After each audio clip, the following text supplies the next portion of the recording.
Hi, my name is Andrea Buxton, and the topic that I'm covering is teasing and bullying. So the points that we're going to cover are teasing and when it becomes bullying, bullying facts and statistics, the four different types of teasing, abusers and victims, and finally, consequences and solutions. So teasing can be both positive and negative. Playful or good-humored teasing occurs when it makes people laugh, smile, and that includes the person that's being teased. Hurtful teasing includes name-calling, put-downs, ridicule, and doing or saying annoying things. So the pro-social teasing, it helps establish and maintain friendships, express affection, can help resolve conflict, and promote bonding. The antisocial teasing hurts, harasses, and humiliates. So teasing becomes bullying when it's repeated or prolonged. There are either threats or results in violence. There's inappropriate physical touching or contact. There's an intent to do harm. And there's also a power imbalance, whether that's perceived or observed. So some of the facts and statistics. In 2005, the federal government began collecting data on bullying in schools, and the rate at that time was roughly 28%.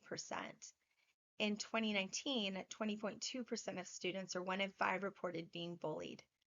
Slightly more female than male students report being bullied at school. That was 24% compared to 17%.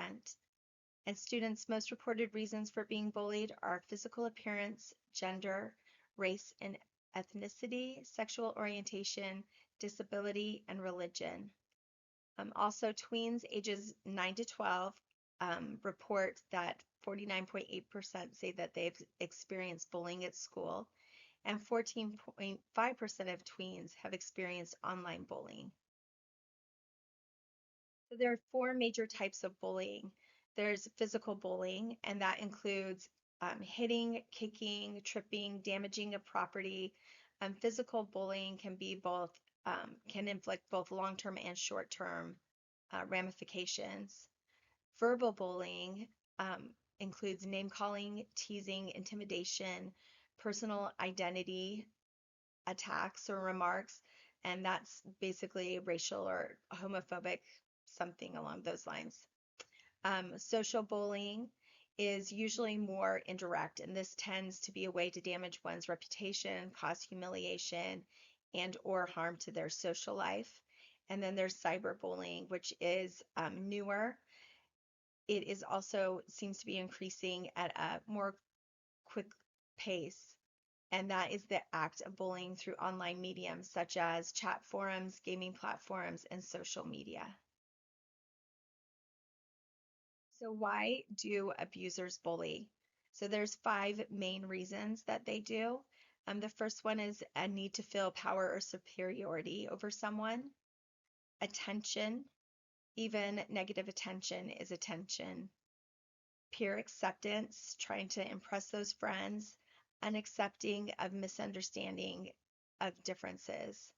And influence from the media. And this included those social media platforms and television that is directed at that age group that promotes that bad behavior, that bullying behavior. So most children at some point experience an individual attack or called a demeaning name. Those that get bullied tend to be different in physical appearance. Those main points that we covered that most people are bullied for: gender, race, ethnicity, sexual orientation, disability, or religion. They tend not to have friends. They're socially isolated. And that specifically also included having a friend in their exact classroom made a big difference. Not having a friend in that classroom. And then the last one was being emotionally vulnerable.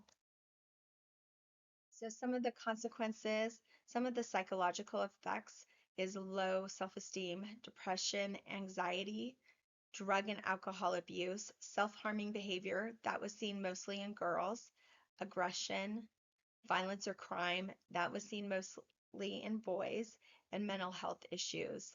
Some of the physical effects that happen from bullying is physical injury that can either be from the person that's bullying or that self-harming behavior, sleep disorders, headaches, stomach problems, chronic pain, increases in cortisol levels from those stressful events, and that in return causes immune and hormone issues.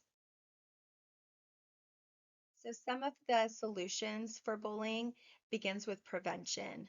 And the first part is to talk and help children understand what it is, and to keep those communication lines open so that if a bullying event does happen, they have that communication with you already.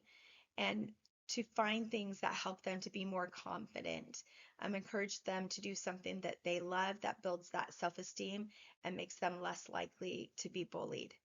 And model appropriate behavior. Show them how to treat others.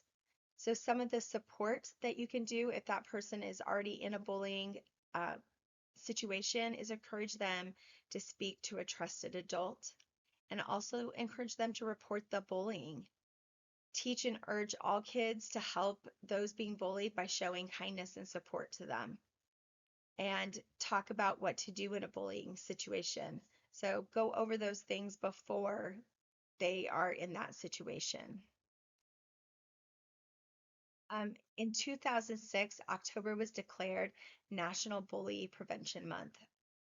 So it's a time that's set apart to acknowledge the devastating effects of bullying has on children and families. And I encourage you to get online and look at the resources that are available. There are a lot of resources available for to help prevent bullying and support those that are being bullied, and it will just raise your own awareness. So thank you for watching. I appreciate it.